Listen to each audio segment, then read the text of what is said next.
Well, live, we're back here on Football 360. Is kindly proud to be associated with DSTV Super Sports, your world of champions, and also sportsextra.com.gh. We'll talk about football in 60 minutes. We've been talking about the Black Stars. Avram Grant specifically.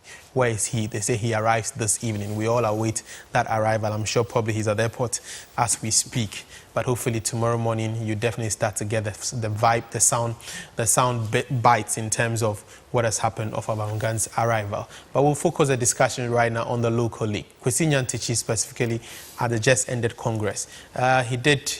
It is said that he was re-elected based on the promise that he will revamp the local league, because that has been a point of discussion in the last couple of years, that the Black Stars have been doing well, but definitely not the local league. Our best players are being shipped out of the country every now and then. Not that this is the first time, but most of them are leaving purely because of the financial end of the local league. It's not that beneficial.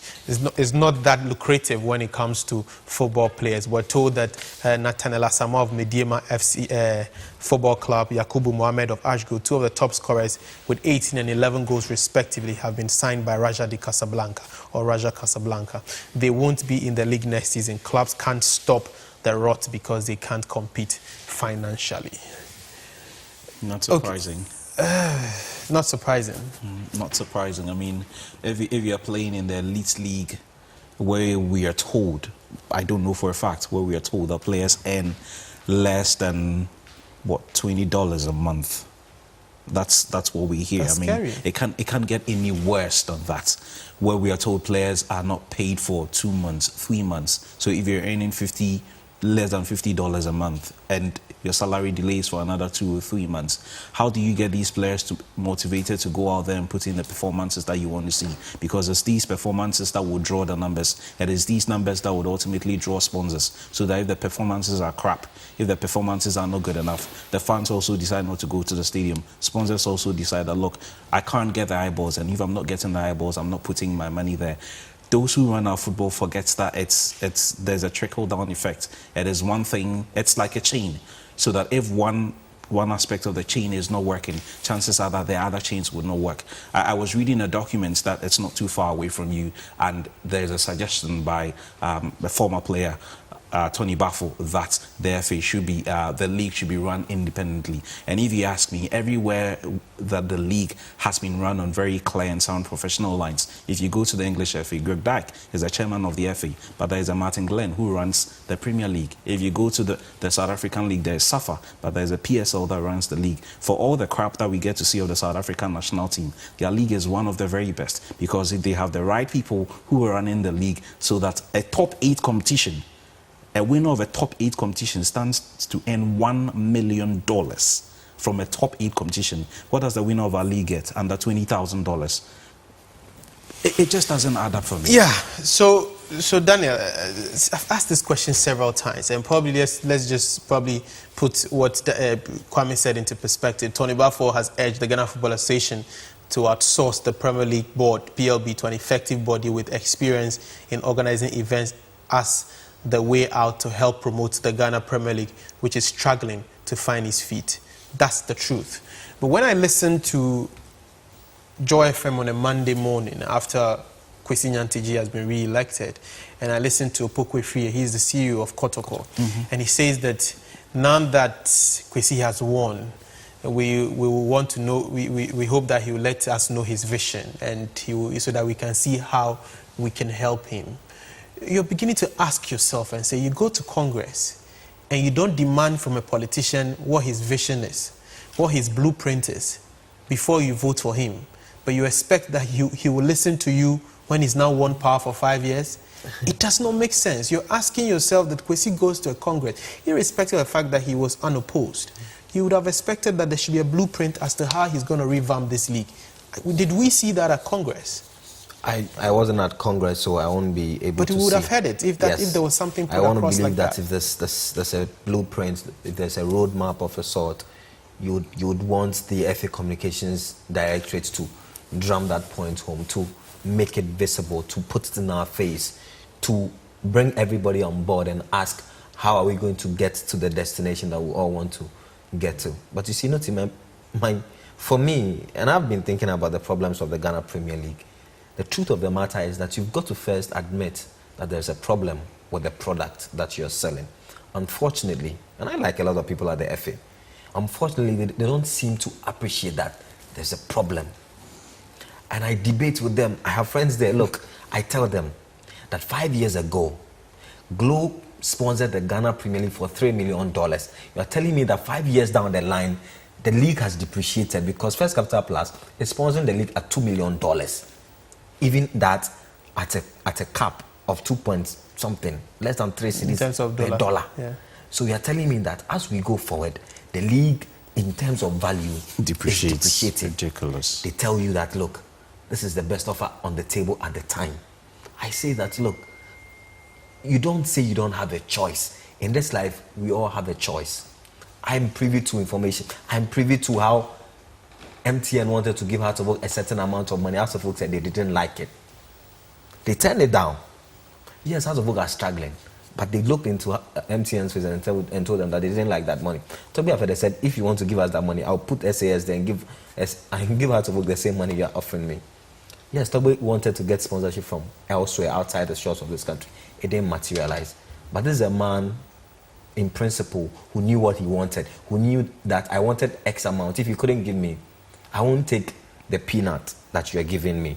I mean, excuse my French. But that's where we are. The fact that we don't appreciate that there's a problem. Yes, we've gone in this country years where we play the Ghana Premier League without even sponsorship. The clubs will play it because the truth of the matter is that the clubs are playing the league not to win the trophy. The trophy is an added bonus.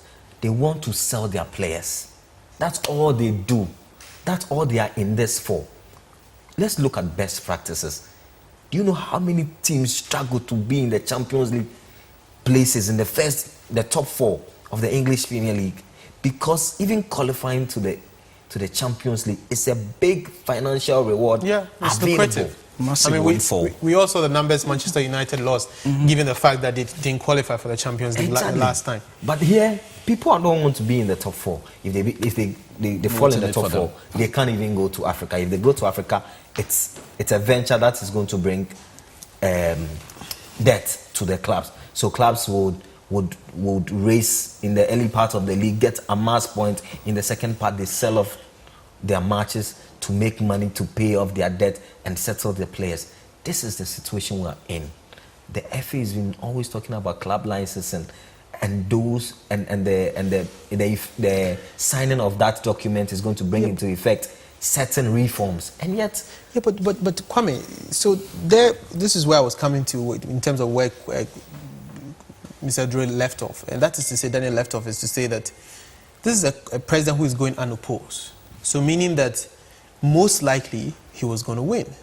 And I have kept on saying that, yes, there might be challenges at the FA in terms of the FA needs some very critical reforms to be able to push through some of these agendas we've spoken about. If there's anybody who can do it, it's got to be the FA president. Yes. At times like this, not the great opportunity for him to have taken advantage and show us a proper blueprint. Like Tony Bafo said, he's given them a document. Show us a document on how he is going to revamp this league. Then he definitely will be able to push it through. And then you can hold him to it. And you hold him to it. Have you seen anything? No, I have not seen anything. I haven't seen anything. So why? Why is that not happening? And why are the others not demanding of him? So does that describe the kind of people we have at the FA? And, you know, sometimes what I keep asking myself is, with all due respect to the guys who run the FA, I mean, Chrissy, brilliant guy, Leonard, lawyer, the likes of Palmer, top financial guy, a few businessmen around and all that. Is it just about, like Daniel said, selling players? Is that why they are there? They don't want to see a league move to the next level. Is that really the case? And you keep on asking yourself, we want to see a document so that we can say, in 1 year, this is where we want to go. In 2 years, this is where we want to go. 3, 4, 5. And then even if it's not there, someone would come in and continue. As I said here, I haven't seen anything. Unfortunately, when you ask for things like this, or when you criticize the FA for not maybe going along those lines, someone would unfortunately say maybe you don't like the guys in charge. But it's not the case. 10 years, 20 years, maybe 50 years down the line, Kwesi would not be there, Palmer would not be there, Mr. Free would not be there. 10 years ago, I would go to a league center in Accra, Kumasi, Tamale, when the Kotoko or Hearts were second year, Zakes or Mediama or whoever were playing on a Wednesday, and there was a packed stadium. There were top 4 games played on weekdays. Yeah, where we had full houses. I've got to Only catch, 10, 11, 12 years ago. I mean, I know. Even May 9th, as we always talk about, it happened on a Wednesday now? when the stadium was really packed to capacity. But actually, we've got the chairman of the Black Stars Management Committee on the line, Mr. George Efriye. Good evening, Mr. George Efriye. Fine evening, sir. How are you? I'm fine, thank you. Okay. Maybe let's just start from the point about Mr. Grant. We're told during the week you announced that he should be in town this Sunday. Do you have any information as to whether he's touched down? Yes, Coach Abraham Grant is in Ghana. He's in Ghana. You can confirm? Oh, yes, I just spoke to him. Okay. If I may just ask again, how long was he supposed to be on leave? Well, originally he was supposed to be on leave for 1 month. Okay. So did he overstay his leave? Well, I wouldn't want to say he overstayed. Immediately after his leave, we had the World Cup draw. So he was preparing to come to Ghana when we felt that, well, since he's going to be part of the delegation to Russia, instead of coming to Ghana and then going back to Russia, he should join the FA president and the vice president and to Russia. So then they went to Russia. Immediately after that, he asked permission to still see some few players before he comes back to Ghana. So that has been the reason why he's not been here up to now. Do you have any idea which players he was monitoring? Because the story, a lot of people have mentioned that, a lot of people have talked about the fact that, I mean, yes, his possible excuses to be monitoring players out there, but the same people have made the point that... I can say for a fact that any time Coach Abraham Grant has told us that he's off to monitor players, in fact, we even sometimes issue the tickets to both of his the destinations that he's going to monitor the players. So we are aware. For example, he was in US to see Kwarase. He was in US to see what's his name? The player who scored 2 goals in New York. Kojopoku. He was Coach Abraham Grant watching play in New York. He was in Holland to see Elvis Menu. He was in Germany to see Baba Rahman. So I'm aware that all the places that he has mentioned that he was going to monitor players, he went to the likes of Bernard Mensah in Portugal. He was there.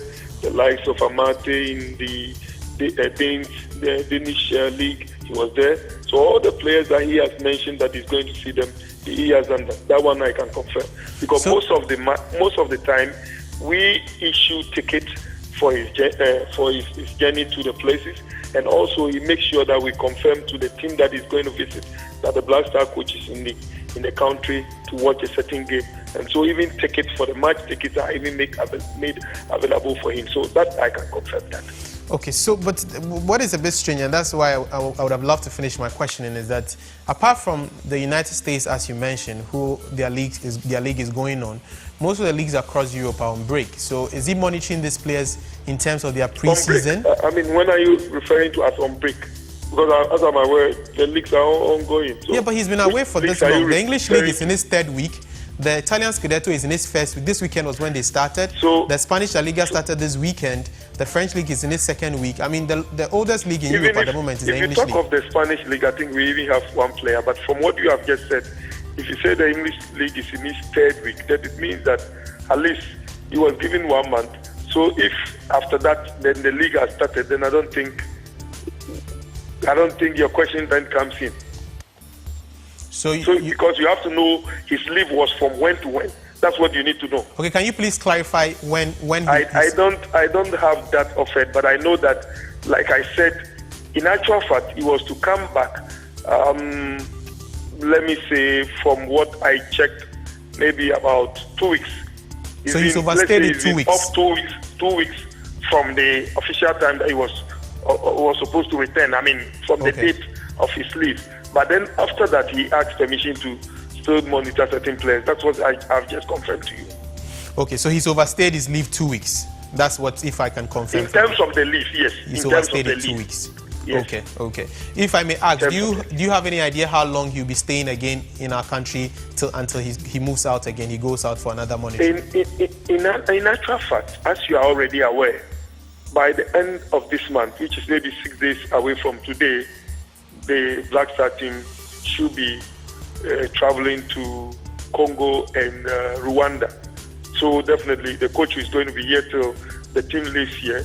And then I also expect him to come back to come and monitor the last 2 games of the Premier League. And from there we'll see what the shadows are. Because I'm also aware, which the coach has already told us, that he met the League Managers Association, the LMAs in UK, and trying to bring them to organize some orientations for the Ghanaian coaches and some courses for the Ghanaian Premier League coaches. So maybe after the AFCON qualifier, he will be here to organize those courses. Maybe I'm yet to meet him. I'm in Tamale as I speak to you. I just spoke to him this evening. He arrived this evening, and so maybe when I get to Accra by tomorrow, and then when the management meets him, we'll be able to know what his programs are, and then we'll be able to communicate to the public very soon.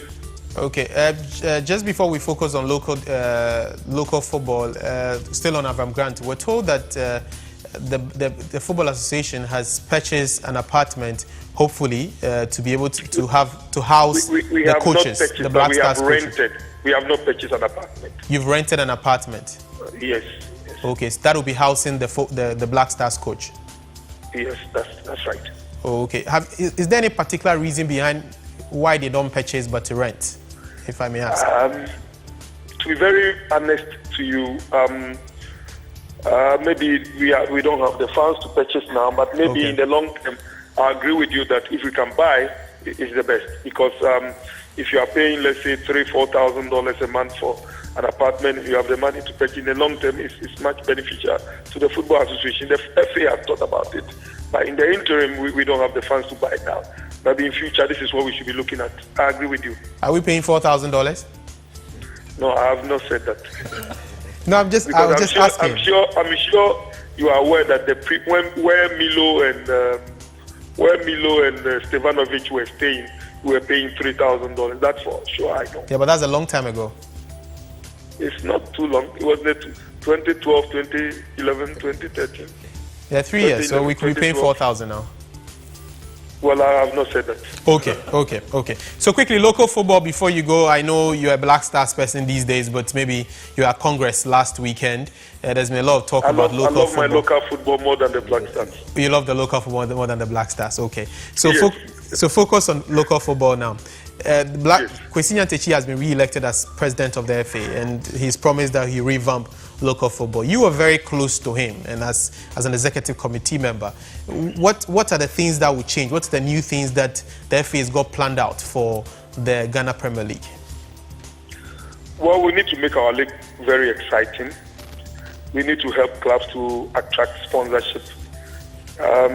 The problem facing the local league is about bringing the excitement and trying to retain our stars in the league.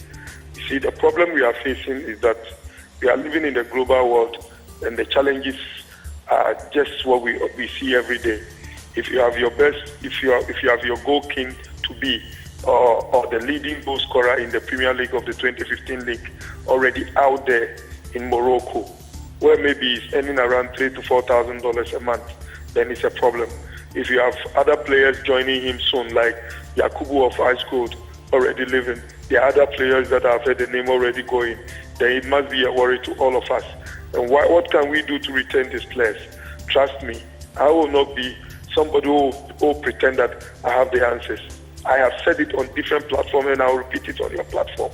I think that until we are able to attract enough sponsorship for our clubs, it will be very difficult to retain some of these our stars in the league.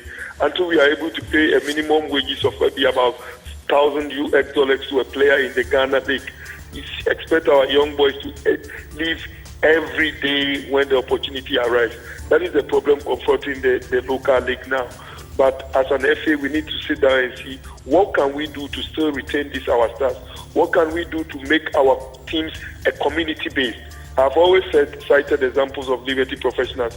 once the people living in and around Dansuma can identify themselves with Liberty Professionals, at least we'll be able to attract some fans into the stadium. At least we'll be able to get a local manufacturer within Dansuma to identify with Dansuma Liberty Professionals. Let's try as clubs first to do what we can to at least make our clubs very, very attractive and to associate ourselves and to be identified by the local community that we live in. Once we are able to do that with the FA, what people don't understand is that as an FA, we need to provide the policy framework, we need to provide the direction. Once we do that, the rest lies on the shoulders of the clubs, the owners, to make sure that they make their clubs attractive. I don't believe that when we go to the EPL, where we think that we want to term the league as the best in the world, the clubs themselves spend huge sums of money to attract players from all over the world, the best players around the world, into the EPL. So once the best players are already in the EPL, it makes the job of the league organizers very, very, very easy. Yep. So as clubs, the responsibility lies on us. Yeah, but George, I think you've clearly, you've clearly told us what the problems are. Lots of the problems we all know has been around for quite a long time. I've also mentioned some solutions. Yeah, but what I was expecting to hear, like you said, that the FA needs to put out the policy framework. What I was expecting to hear was, what did Kwesi tell everybody at the Congress in terms of policy framework? What did Kwesi spell out in terms of blueprints, like what the English Premier League has become? We're here, Tony Bafo is saying that he actually has urged the FA to give the running of the Ghana League to a private setup, not the PL, which is a standing committee of the FA. So those are the big directions that we're expecting that Kwesi probably would have put across. That necessitated you re-electing him. Nuti, yeah. I don't think that you expect an acceptance speech to carry out all these directions, I was actually expecting a manifesto, not an acceptance speech. On an acceptance speech? No, before he was voted. Okay, so he needed a manifesto. No, I'm saying that the man was just properly acclaimed just a few days ago. Now let's see the coming weeks what the FA is going to put out there. On that day, I don't think that you were expecting him to put all this across. Okay, George, thanks a lot. It's always a pleasure talking to you. Have a wonderful Thank you very much, and my regards to your panelists. I'll do that. So that's George Efie, chairman of the Black Stars Management Committee. We'll go for a quick commercial break. When we do come back, their reactions right here in the studio. We'll be back in a moment.